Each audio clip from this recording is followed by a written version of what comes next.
Sesawi Kur Yesus channel yang renungan harian, inspirasi kehidupan dan portal media mana Kristiani.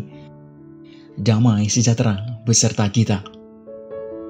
Semoga sahabat-sahabatku yang dikasihi oleh Kristus, sahabat muda dan saudara-saudaraku dimanapun Anda berada, sahabatku, selalu beroleh rahmat sukacita, berkat yang melimpah, perlindungan dari Tuhan dan rahmat kesejahteraan sahabatku yang terkasih di dalam Kristus.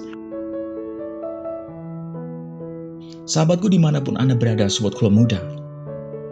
Pada kesempatan ini, pada pekan biasa ke-14, pada hari Kamis ini, sahabatku, kita mau bersama-sama dengarkan firman Tuhan, merenungkan bersama, merefleksikan bersama, dan kita sama-sama belajar, sahabatku, dari Injil Matius bab 10 ayat 7 sampai dengan 15. Maka sahabatku, mari kita satukan hati dan pikiran kita siapkan hati dan pikiran kita, supaya dengan kesungguhan hikmat sukacita, kita boleh dan mau terima firman Tuhan, sahabatku. Tuhan beserta kita, sekarang dan selama-lamanya. Inilah Injil suci menurut Matius. Dimuliakanlah Tuhan.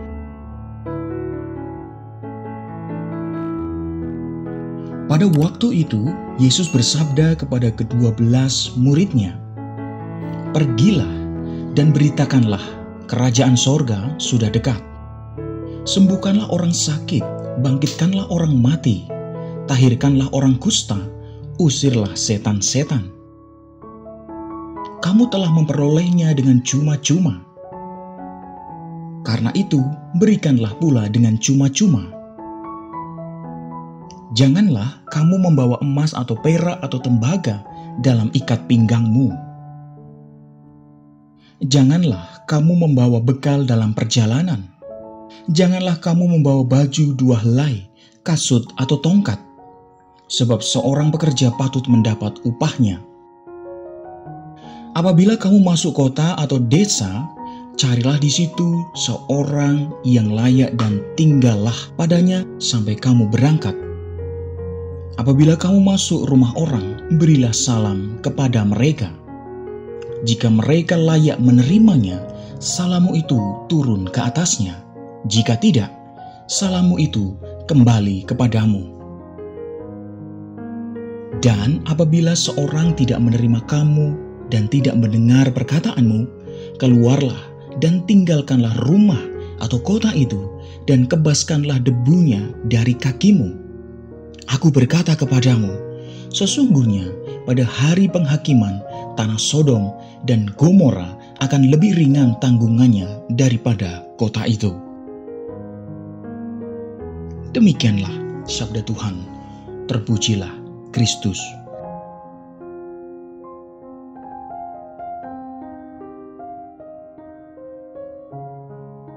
Sahabatku dimanapun Anda berada, sobatku muda dan saudara-saudaraku yang terkasih, dimanapun Anda berada, sahabatku. Untuk menjadi rasul yang sukses, tidak cukup memiliki pengetahuan iman dan kemauan untuk pergi menjalankan perutusan loh, sahabatku. Tetapi, diperlukan pula strategi komunikasi dan sikap taktis, sahabatku. Nah, ini penting, sahabatku. Diperlukan strategi komunikasi dan sikap yang taktis. Nah, sahabatku, kemanapun pergi, kita perlu bersikap ramah dan mengucapkan salam tentunya. Jika upaya dan niat baik kita ditolak atau kita gagal di suatu tempat atau di situ bidang pelayanan tertentu, kita tak perlu baper dan tersandera oleh kegagalan kita, sahabatku yang terkasih. Kita perlu segera melakukan refleksi pribadi, evaluasi, lalu mencoba kembali di tempat atau bidang pelayanan lain di mana terbuka peluang untuk berhasil, sahabatku. Nah, sahabatku yang terkasih, kita ingat betul penggalan ayat dalam firman Tuhan tadi. Apabila seorang tidak menerima kamu dan tidak mendengar perkataanmu, keluarlah dan tinggalkanlah rumah atau kota itu dan kebaskanlah debunya dari kakimu. Sangat jelas sekali, sahabatku.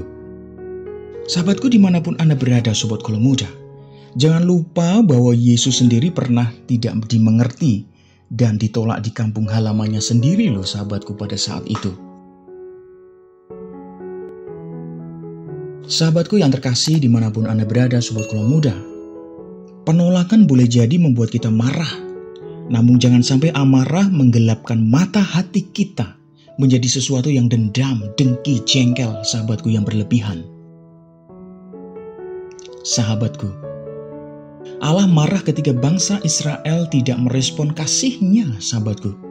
Allah telah mengangkat dan menyelamatkan mereka. Tetapi apa bangsa Israel? Mereka tidak insaf bahwa Aku menyembuhkan mereka. Sahabatku yang terkasih, Allah kecewa dan marah atas kedegilan hati Israel pada saat itu. Nah, ini kalau kita melihat kembali kisah bangsa Israel, sahabatku. Kendati begitu, sahabatku yang terkasih, sabda Allah pada Hosea, sahabatku. Begini sabdanya, hatiku berbalik dalam diriku, dan belas kasihanku bangkit serentak. Aku tidak akan melaksanakan murkaku yang bernyala-nyala itu. Sahabatku dimanapun Anda berada, Sobat Kolo Muda, kemarahan tidak menggelapkan mata hati Allah. Belas kasih Allah lebih besar daripada kedegilan hati umatnya loh sahabatku.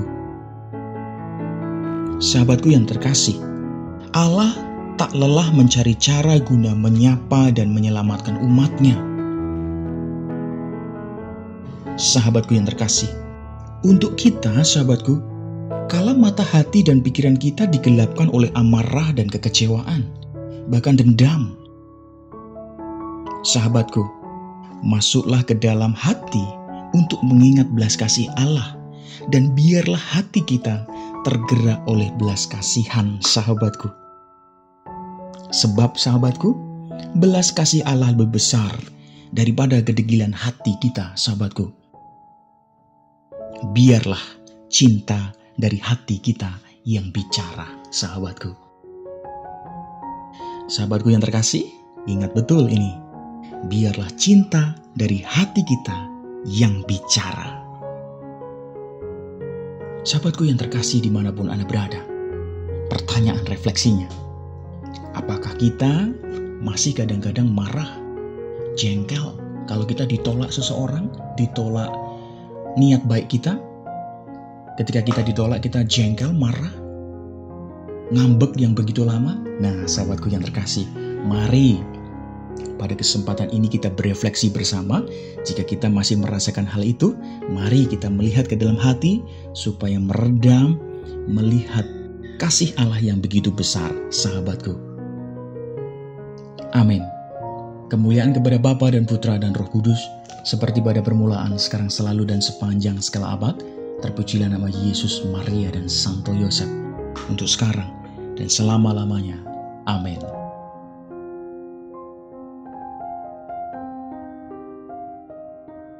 Sahabatku yang terkasih, mari kita tutup renungan singkat ini. Kita satukan dengan doa. Marilah berdoa. Dalam nama Bapa dan Putra dan Roh Kudus. Amin. Ya Bapa, berilah kami kesabaran, dan semoga hati kami senantiasa tergerak oleh belas kasihan-Mu Tuhan.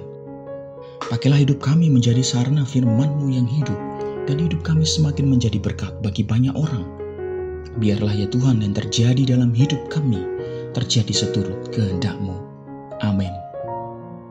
Kemuliaan kepada Bapa dan Putra dan Roh Kudus, seperti pada permulaan, sekarang, selalu, dan sepanjang segala abad. Terpujilah nama Yesus, Maria, dan Santo Yosef, untuk sekarang dan selama-lamanya. Amin. Dalam nama Bapa dan Putra dan Roh Kudus. Amin. Sahabatku yang terkasih, terima kasih banyak sahabatku. Kita sudah bersama-sama mendengarkan firman Tuhan, belajar bersama, berefleksi bersama, sahabatku. Mari sahabatku, kita melihat ke dalam hati kita supaya rasa marah, jengkel, dengki kita dengan orang kita redam, kita hilangkan, supaya yang hadir hanyalah cinta yang luar biasa dan kasih yang luar biasa. Sebarkan video ini supaya banyak orang semakin terima berkat dan terima rahmat sukacita. Banyak orang dipulihkan, banyak orang disembuhkan, sahabatku. hidup kita penuh berkat, hidup kita penuh sukacita, hidup kita penuh kesejahteraan, hidup kita penuh perlindungan. Yang gelap diberikan terang, yang buntu diberikan jalan. Sampai jumpa di Renungan Harian episode selanjutnya. See you later. Bye-bye. Berkat dalam, Tuhan memberkati.